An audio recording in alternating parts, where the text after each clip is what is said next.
What up, my Common SenseAcrats? I am your host of Common SenseAcrat, Carrington Rowe. Before we get started, don't forget to like, comment, subscribe to my podcast, and also my video channels on YouTube and Rumble. Now, please hit that subscribe button, share it. I want people to know about this and what I'm doing. It really means a lot. So also follow on my Facebook, Twitter, Instagram, TikTok, yes, even TikTok. And I have a community page called commonsensacrats.locals.com where I will be posting everywhere first before anywhere else. It is free, but if you're feeling generous, I am also asking for at least $5 a month just for help with this podcast only. So, but obviously, if you can't, that's cool, as long as you share, show your friends, show your family, and let's get started.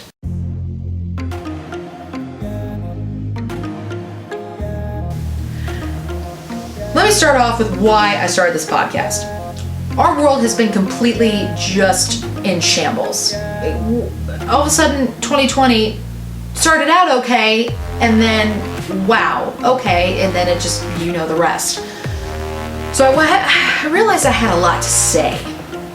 And I didn't want to continue just being silent anymore. I was just kind of being done. I'm just like, this is too much. I have a lot to say, so why not start my own podcast? I have been guests on other podcasts before, but not having my own. So this is really exciting, and I have experience and entertainment anyway.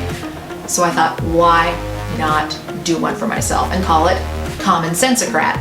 Because I feel like right now, a lot of people are kind of just not having a lot of common sense right now, but I feel like whoever is listening to this or watching this, I would think does on some level.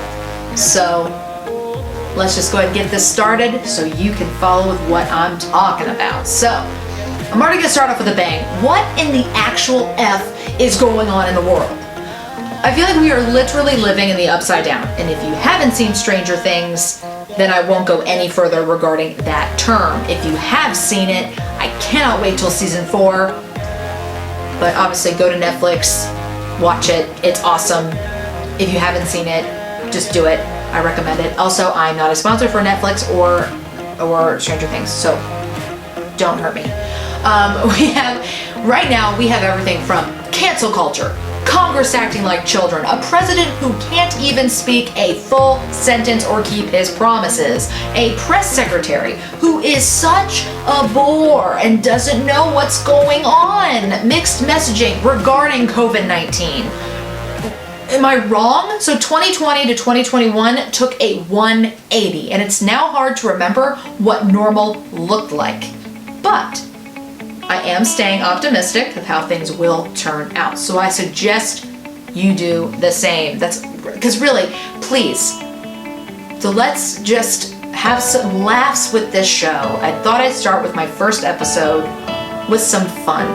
Have some satires. It's gonna be just some humorous fun, because guess what? If you don't laugh, you'll cry. So this is where I usually find these, usually do these on Saturdays, and I call them Satire Days. So I usually have 1 or 2 satires that I think are super hilarious. So let's get started with some Satire Day.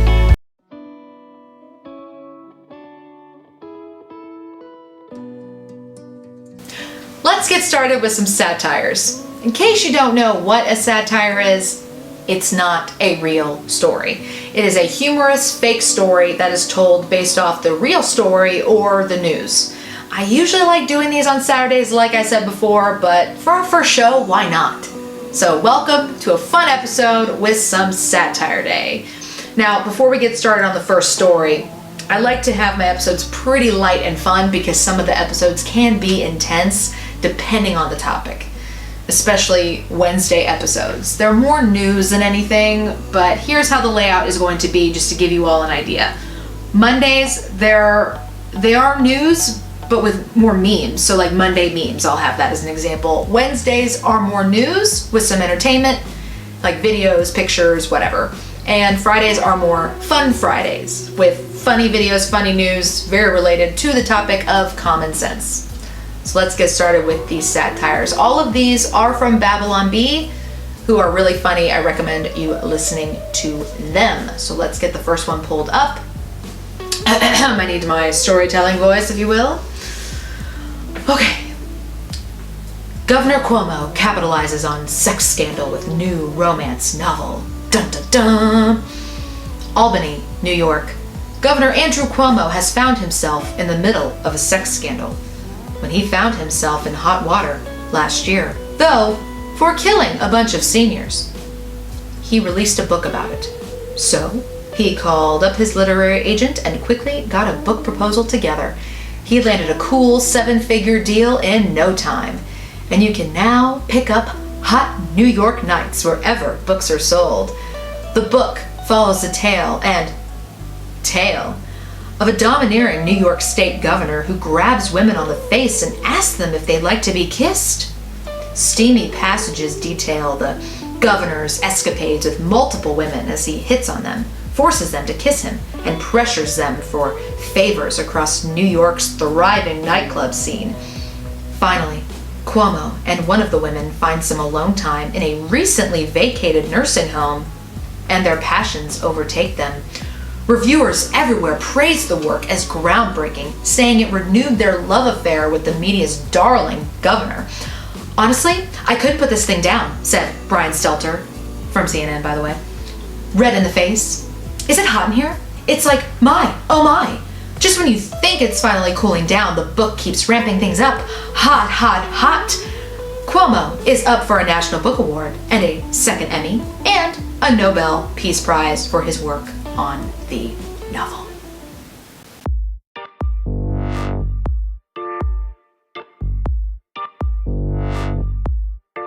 Story number 2. 600-page stimulus bill to be disguised as nudie mag to trick senators into reading it. Washington, D.C. As part of a novel new plan to get senators to actually read the legislation they are voting on, the 600-page stimulus bill will be disguised as an old-time nudie mag in hopes they'll open it up. Oh? What's this? Said one senator as he saw the giant stack of papers on his desk with a Playboy cover. Hold my calls. I'll be in my office, doing stuff. And don't disturb me. The hope is that senators will read through at least a few dozen pages of the legislation before they realize they've been had. Some inappropriate pictures will be slipped in throughout the pages to keep them going, though there is little hope that their attention will be held beyond page 30 or 40. Even if we just get them to glance at it, that'd be a win, said the citizens advocacy group that came up with the plan. Hopefully, they'll leaf through some pages and maybe spot a few $100 billion here or there that they can cut before they saddle their grandchildren with more suffocating debt. We're not holding our breath, though. At publishing time, sources had confirmed that future stimulus bills will have fun electronic buttons to make sounds and interactive touch and feel elements to keep the senators entertained and engaged throughout.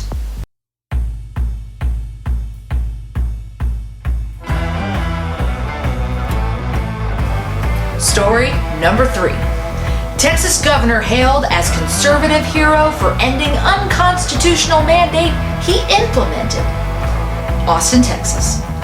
Conservatives celebrate a major victory for the cause this week as Texas Governor Greg Abbott ended the unconstitutional mandate he himself implemented last year.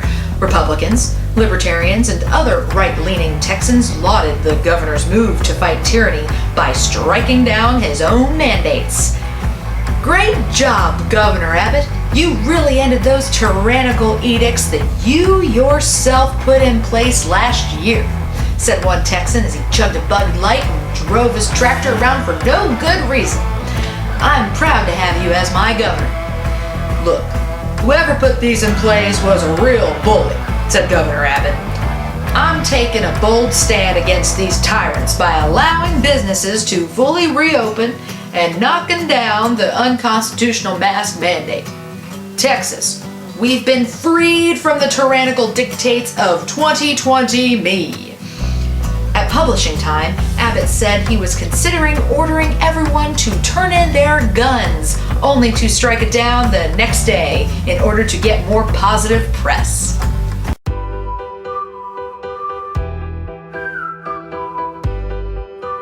Story number 4. We have obtained a copy of Joe Biden's day planner.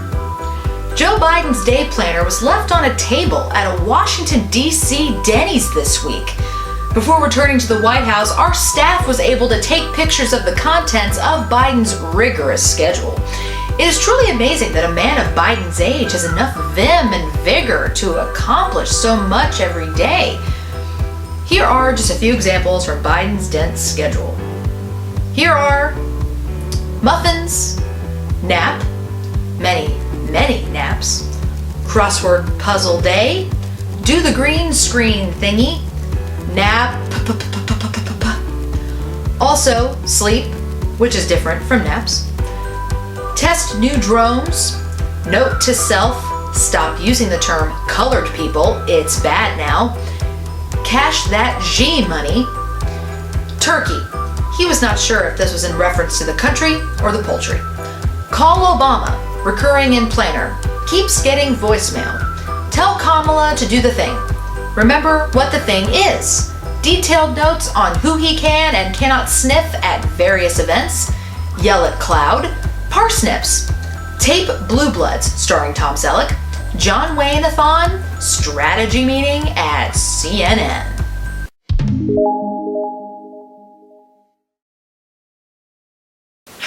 Right now, at this moment, there is no need to change anything that you're doing on a day-by-day basis. But as soon as it became clear that there was community spread, then it became clear that we were in real trouble. When was that? Around when was that? Well, that was probably towards the middle to end of January. Right now in the United States, people should not be walking around with masks. Putting a mask on yourself is more to prevent you from infecting someone else. And if everybody does that, we're each protecting each other. If one mask is good, 2 masks are better. So for those of you that know that voice, that is Dr. Fauci.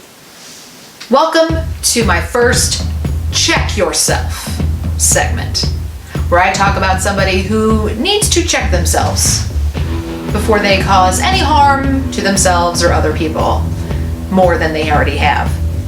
So Dr. Fauci, aka Dr. Falsey, Dr. Flip Flop, he needs his own checkup, literally. He goes from February to early March of 2020 saying, don't worry about a mask, to April, May 2020, you need a mask. Then from COVID numbers are still skyrocketing, then, oh, they're going down. But we won't get back to normal till 2022. Then to, we need to double mask. Then him recently saying we will go back to normal by end of the year, then back to, won't be normal. Even past March 2022. Don't fixate on herd immunity. Dr. Fauci, please make up your mind. I know science changes every day, but you probably should have said that from the very beginning, because not all the public knows that science changes every day, so maybe start making things a little bit clearer. In case you all don't know this, he makes more than the President of the United States. Yes, you heard me correctly. He makes more money than the leader of the country. So you have to ask yourself, who really is leading our country? Dr. Fauci is starting to discredit himself day after day. I know I have some friends and family who love him. I don't love him. I don't trust him. If I had never met him before or heard him on TV, his credentials seem pretty, I mean, you look at paper, yes, you look at the paper, and yeah, he seems like he knows what he's talking about on paper. But when he opens his mouth, I just don't trust him. And that clip said it all. So, Dr. Flip Flop, how about we stop fixating on fear? Check yourself before you cause more harm than you already have.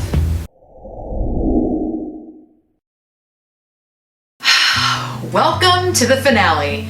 I like to wrap up the show with something entertaining that I've seen/heard recently, and then a quote and saying at the end of the show. Let me tell you about the movie I saw recently. I saw the movie Boss Level on Hulu. It is the new movie with Mel Gibson, Frank Grillo, Naomi Watts, and even Rob Gronkowski. Yes, Rob Gronkowski, the football player, or better known as Tom Brady's romantic partner in crime, as I like to call him. Now, I won't tell you what role he plays. Now, if you've already seen it and you still don't know which role he plays, that's fine. Just rewatch it and you'll figure it out. It took me a few tries, but I'll leave it up to you to watch it yourself. It is a really good movie. If you like the format of a video game with an action movie / a Groundhog Day theme, then it's the movie for you. Also a little bit of romance. So, you know, it appeals to the romantic lovers as well. So it's exciting. And then before I get to the quote, again, I want to remind everybody, please, please, please follow me on all the social medias. So Facebook, Twitter, Instagram, TikTok, YouTube, Rumble. I'm on pretty much all of them. And make sure to subscribe to my podcast wherever you listen to your podcasts. And with that, and also on commonsenseacrats.locals.com. I can't forget that. If you want a reminder, just watch this episode again or listen to this episode again. But either way, I will have the links in the bottom of this video. And if you're listening on this podcast, I will have it in the podcast link.